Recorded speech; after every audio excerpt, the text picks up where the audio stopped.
Hi everyone, today we're going to do a little instructional video about PPE and what you need to think of putting it on and taking it off, known as donning and doffing. First of all though, what I want to say is remember how much PPE do I need to take with me before I leave the home. It's no good getting out to your calls, you've got 3 or 4 in a row and you haven't got enough PPE with you. So you need to make sure, how many clients have I got today? Have I got enough aprons, masks, gloves, and also my anti-bac, because that's going to be quite crucial because you can't wash your hands because you need to put your PPE on before you enter the client's home. So we're going to go through the instructions that you've all been sent out recently, a link to the official guide from the Public Health England on how to don and doff your PPE equipment. And for anyone that can't remember what PPE is, it's your personal protective equipment. So Sarah here is going to do the demonstration on how she needs to do it safely. So first of all, she's pulled up at the client's home, she's out of the car, and before she goes in, she needs to put on her PPE. So she needs to do anti-bac of her hands. Ideally, you need to think about bare below the elbow policy, which a lot of the hospitals use. And the idea of that is so that you wash your hands or take your gel up further than just your wrist. So I would actually, this morning, if I was going out to care for clients, I'd need to take off my jewellery and just wear my wedding ring. So once she's done that, she needs to put on her apron.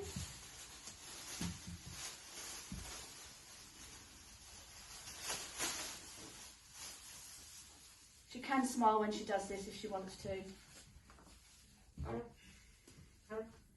Making sure that she's securely tied it. It's no good flapping around, it needs to be tied.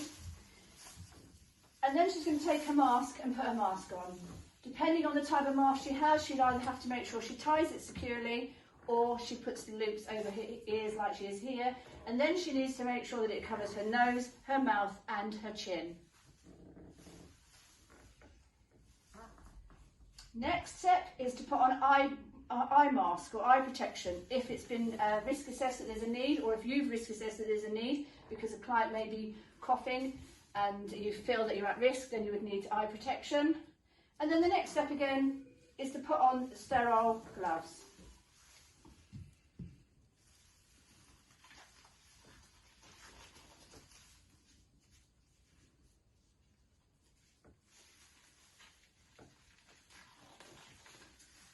Now Sarah is ready to enter the client's home. Okay, so she's been through her call, and then we're going to go through taking it off. But what you need to remember is that if you're in a call, gloves start to break down after 20 minutes, so you can't expect to do multiple tasks in the same pair of gloves. If you're going from doing personal care to then helping someone with their teeth and then moving on to food preparation, you need to be changing those gloves. So it can be more than one pair of gloves for one call. At the end of the call, Sarah needs to come out of the home before she takes the items off. So there's no hand washing. So again, we're talking about using the anti-bac. However, when you're in the call and you're changing your gloves, you can wash your hands. It doesn't have to be anti-bac then. Each time you change your gloves in a call, you must wash your hands before you put the next pair on. So at the end of the call, Sarah says goodbye to her client, comes outside, and now she needs to doff her PPE in the correct way. So the first step is to remove her gloves by grasping the outside of the cuff of the glove and peeling it off. Making sure she doesn't touch anything on the outside of the glove, and then she holds the glove in the gloved hand and inserts a finger underneath and peels the glove off and over the second glove. And then she makes sure that she places her gloves inside the bag that she has for disposing all of her PPE. Next, she needs to do a hand hygiene. Get that anti-bac out.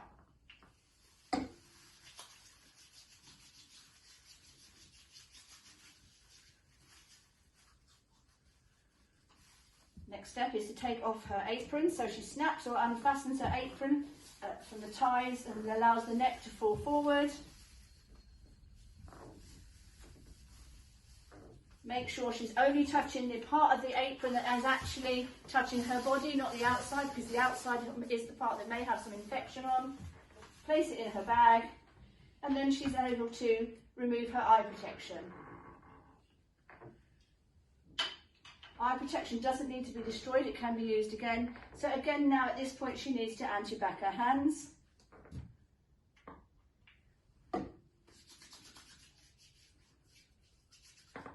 Now she can remove her surgical mask, making sure she touches none of the outside of the actual mask. And now again, pull her bag up, ready to dispose, tie it securely.